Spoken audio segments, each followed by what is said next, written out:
One thing that became obvious after my previous video is just how many people have been through similar shit. It is wild to read the absolute horror stories in abundance.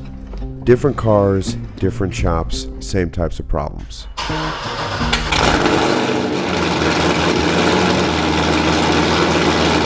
We're talking hundreds of stories, people opening up about their bad experiences with their cars and shops. I was genuinely taken back. I cannot believe this is so common.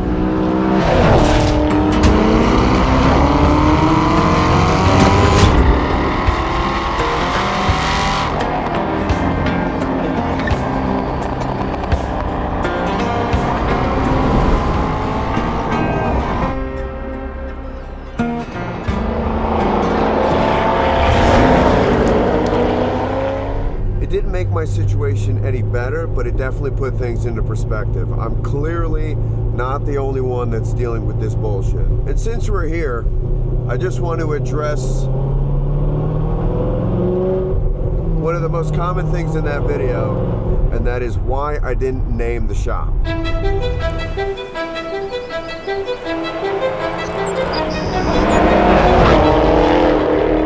Majority of those people demanding the name of the shop more than likely aren't customers. They more than likely don't own a Corvette, they don't live anywhere near the Midwest, they just want drama. They want to leave bad reviews and angry comments and just stir the pot.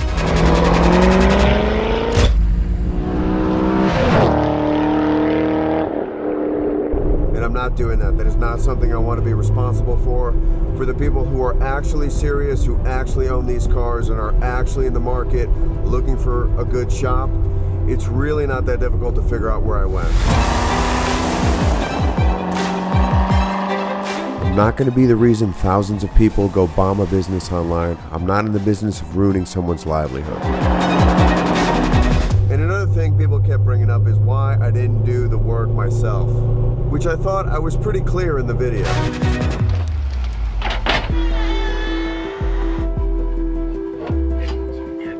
Look, I can wrench, but my knowledge is limited. I can do the basics like I explained, but I have zero desire to tear into an LS7 at home. A cam, headers, intake, tune, the whole thing, that's not a casual Sunday project.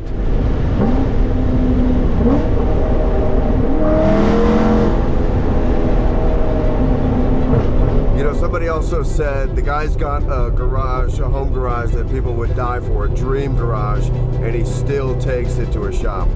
First of all, thanks for noticing. But second of all, it's like I'm sure that guy that commented that also has food delivered twice a week when he's got a kitchen in his house. It's like, what are we talking about? I paid for convenience, experience, and knowledge. That's the whole point of going to a professional. And just to be clear, this wasn't some random hole-in-the-wall shop. This place has been around for many decades with a very strong reputation. So I didn't just roll into Joe Schmo's auto. I brought my car to a place that has built hundreds upon hundreds of LS cars for many decades.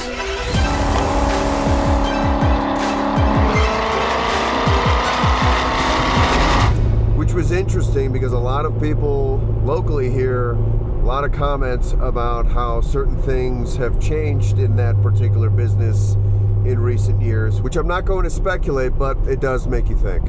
And as for the car, I fixed what I could see. The harness, the map sensor, the intake bolts. There's a few other things that I could fix over the winter. And as of right now, everything seems better.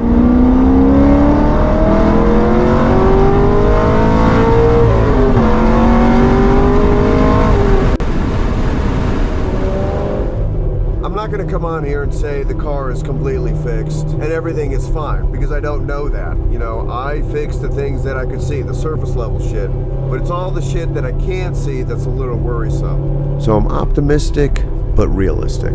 But that is not how I want to live with this car, or anything in my life. You cannot be scared to enjoy the things you love, because if you let fear drive, you never will.